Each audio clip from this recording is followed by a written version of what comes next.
atau diangkat jadi pejabat publik, jadi pejabat negara nggak mau. Jadi beliau disuruh jadi menteri ya pasti nggak mau. Orang 2014 ini saksi hidup juga masih banyak, boleh diceritakan kemana-mana. Pak Jokowi itu minta wakilnya yang pertama setelah kita deklarasikan capres itu baru PDI Perjuangan di 2014 itu minta wakilnya Pak Surya Paloh. Karena pertimbangan politik beliau mewakili non Jawa. Tapi Pak Surya bilang saya tidak bersedia. Kalau tawaran ini 10 tahun yang lalu, kira-kira 10 tahun yang lalu dulu, nah beliau mau, tapi sekarang enggak. 2014 itu beliau menolak dan memberikan solusi bahwa Pak Jokowi ini karena belum pernah jadi presiden, baru jadi gubernur, itu pun baru setengah jalan, akhirnya dikasih jalan untuk wakilnya adalah Pak Yusuf Kalla karena pernah punya pengalaman wakilnya SBY. Nah, jadilah Pak Yusuf Kalla. Waktu itu perjanjiannya dengan Pak Yusuf Kalla, Daeng, Pak Yusuf Kalla kan terkenal namanya Daeng kan. Tolong menjadi wakil Pak Jokowi dengan harapan nggak usah ngurus bisnis, fokus saja pada urusan pemerintahan. Baru kemudian setelah jadi wakil presiden, ternyata Pak Yusuf Kalla aja ngurus bisnis. Beliau diminta jadi menteri, nggak mau. Badan Pertimbangan Presiden juga nggak mau. Jadi beliau curahkan seluruh apa yang dia miliki dan sisa umurnya itu untuk di Partai Nasdem dengan satu maksud dan tujuan, membangun partai bukan untuk menambah pundi-pundi kekayaannya Pak Surya Paloh, bukan juga untuk menambah jaringan bisnis dia. Dia bilang di awalnya hartanya dia bagi setengah untuk biaya partai dan setengah untuk keluarga. Anaknya cuma satu Pak. Jadi kenapa saya tanya, kenapa Bang merelakan seluruh waktu, tenaga, pikiran punya? Saya bisa kaya, bisa begini ini karena Republik. Nah itu salah satu dharma bakti Pak Surya Paloh sebagai ketua umum partai. Dan Partai Nasdem karena diniati baik ya, 2 kali pemilu kursinya naik terus Pak. Juara 4 nasional sekarang. Memang kalau di Karanganyar ini nggak terkenal karena nggak ada kursi. Ini daerah merah, maka kurang terkenal. 2 kali pemilu Nasdem belum dapat kursi. Karena belum dapat kursi, saya ditugaskan untuk membenahi Jawa Tengah 4 meliputi Sragen, Wonogiri, Karanganyar. Maka saya 2 tahun lalu sudah keliling memastikan struktur, memastikan caleg dan seterusnya. Nah, kenapa ada hasrat kita, utamanya Partai Nasdem dan saya secara pribadi untuk kemudian matur ke Bapak Ibu semuanya untuk membicarakan soal pemilu 2024, kira-kira saya punya niat begini Bapak Ibu semuanya. Oke. Ingat sepindah, penjenengan semuanya pasti pernah mendapat pelajaran tentang Pancasila dan Undang-Undang Dasar 45. Gitu oke. Rakitang sekolah depen ngantuk, gitu. Tetep niku enten wis, sekilasnya enten to. Bu bijine tetep dikatrol, burine dadi songo apa dadi 7. Bu sekolah nembat tetep enten niku. Nah, sering dibicarakan bahwa di dalam konstitusi kita, di dalam Undang-Undang Dasar 45 sebagai hukum tertinggi dari Republik kita, bahwa kedaulatan itu ada di tangan rakyat, bukan di tangan presiden, bukan di tangan gubernur, apalagi di tangan bupati, apalagi di tangan DPR. Bahkan tidak juga di tangan RT dan RW, bukan RT, tapi di tangan rakyat. Nah, kok sakit? Ya memang begitulah para pendiri bangsa membuat undang-undang. Kedaulatan ini ada di tangan rakyat dan dilaksanakan lewat pemilu. Jadi jalan perubahan apapun yang terjadi setiap 5 tahun kita maju pemilu untuk menentukan arah perjalanan bangsa 5 tahun ke depan. Dengan cara apa? Dengan cara memilih wakil yang pas, partai yang pas, agar agenda rakyat ke depan 5 tahunan ini benar berjalannya sesuai dengan kehendak para pendiri bangsa. Itu sesungguhnya kedaulatan ada di tangan rakyat. Nah, maka rakyat dikasih 2 hak Bapak Ibu. Bukan hak atas tanah, itu kan mungkin sertifikat. Dikasih 2 hak.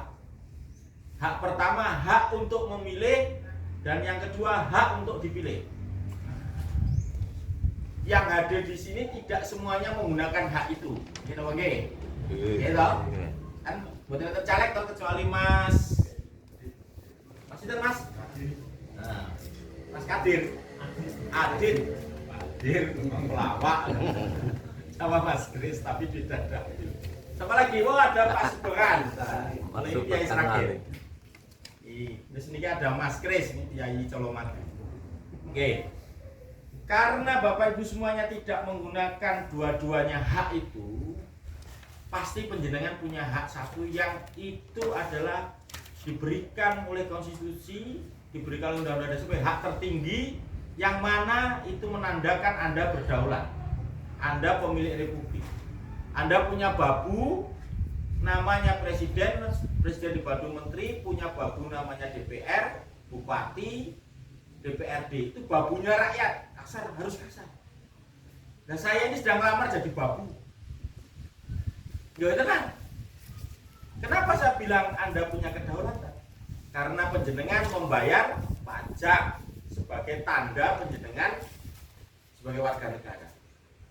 Sak melaku-melakunya jenengan, sak melampah-melampah jenengan anggar nikung ya pajak, anggar ini pajak tuh udut pajak, gitu. Motor nggih pajak, lemah nggih pajak, ten Alfamart pajak. Napa nyebutan pajak? Tadi. Pajak sedanten. Listrik nggih enten pajake. Mboten hanya tuku token yang di dalam token itu ada komponen pajak. Anu ya pajak. Nggih, pajak. Rabi milih pajak mboten? Pajak. Oh, pajak. Harus nih Pak. Baru soalnya ya.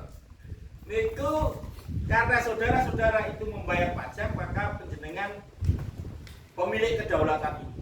Nah, karena penjenengan pemilik kedaulatan ini, tentu penjenengan semuanya boleh menentukan dan harus menentukan arah ke depan. Minimal bangsa Indonesia secara umum, yang maksimalnya juga di wilayah kabupaten ini. Depannya seperti apa yang penjenengan lakukan. Tentu situasi sekarang, jenengan semuanya orang pinter, orang yang sudah belajar, orang yang tahu semua informasi, bisa mencondro, mencerna apa yang terjadi sekarang. Untuk kita pikirkan, kita berhenti sejenak, mengevaluasi dan ke depan mau apa. Maka hak memilih itulah sekarang senjata paling mematikan daripada juragan rakyat ini. Ini mau ditembakkan kemana, mau dikasihkan siapa, dia menentukan arah ke depan. Maka penjenengan semuanya adalah orang yang punya kedaulatan atas nasib republik ini ke depan.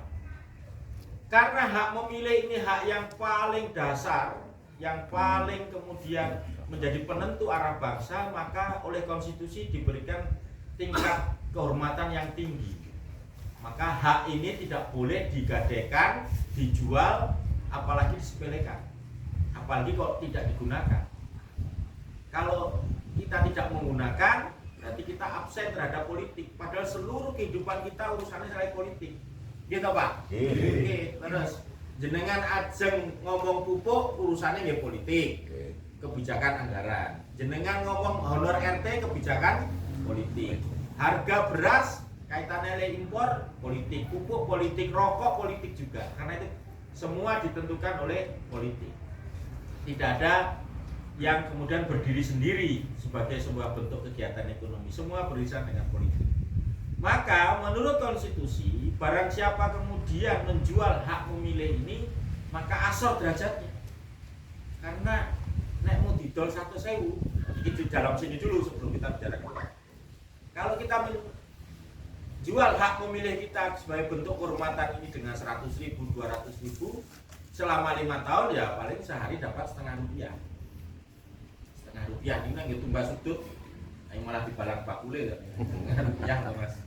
Tenangsal. Oh tenangsal. Tidak hanya mau tenangsal Pak, nesu wong sing tumbas. Itu ingin kita katakan bahwa kemudian kita mendidik orang tidak bisa dengan forum ini bicara seperti ini, tidak bisa, tidak mungkin. Tentu keluar banyak cara nanti untuk bagaimana menggait suara urusan yang lain. Tapi minimal di sore menikah di tempat Pak Kris ini, di pertemuan hari ini, kita menyadari bahwa sebagai bagian yang penting dari republik ini, kita juga mesti punya kesadaran untuk meneruskan fondasi kebangsaan kita. Itu yang pertama Bapak Ibu semuanya. Yang kedua, tentu saya royo-royo kemudian meminta Bapak Ibu semuanya untuk hadir di sini, penjenengan juga meluangkan waktu, tentu akan bertanya. Ya ini Dedi ya, semua jenenge Mas Kris, Dedi itu mau ngendi? Itu sudah saya jawab. Terus maksudnya apa? Mau menjadi DPR itu? Apa yang mau dilakukan? Itu satu. Yang kedua, nek wis dadi lali apa ora? Terus yang mau dibawa agenda perjuangannya apa? Nah, 3 pertanyaan ini yang saya mau katakan sebelum jenengan anglet toh, saya ceramah dulu sedikit. Oke. Yang pertama begini Bapak Ibu semuanya. Saya hampir 20 tahun mengurus soal buruh petani dan terakhir 3 tahun terakhir lah. Saya ini agak aktif, bukan hanya aktif, terlibat serius untuk memperjuangkan yang namanya rancangan undang-undang perlindungan pekerja rumah tangga. Saya sedikit orang yang agak ngotot supaya ada undang-undang perlindungan pekerja rumah tangga.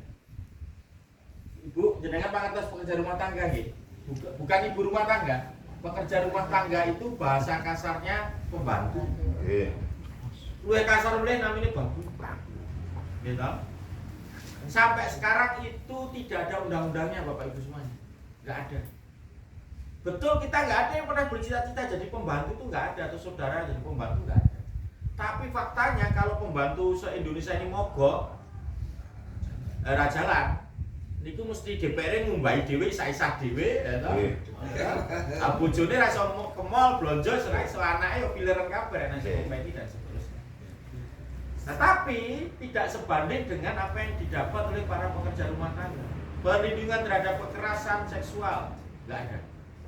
Napa enten saged jamin nek pembantune adalah ayu gitu, nah juragane mboten nginjen. Enggak ada. Karena enggak ada perlindungan itu. Blonjone niku benten kalih buruh, nek buruhnya jelas masuk pabrik gaji minimal UMR. Minimal niku. Tapi pekerja rumah tangga enggak pernah ada. Gajinya berapa enggak pernah. Enggak ada juga.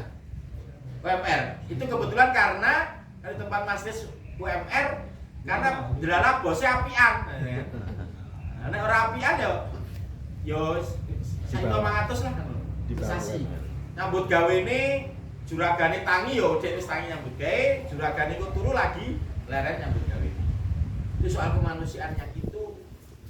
Kemarin saya ngotot tetapi sudah goal di tingkatan balik bersama teman-teman Nasdem. Saya ikutan jadi salah satu yang gencar itu. Ternyata diganjel di paripurna. Dan nyuwun sewu.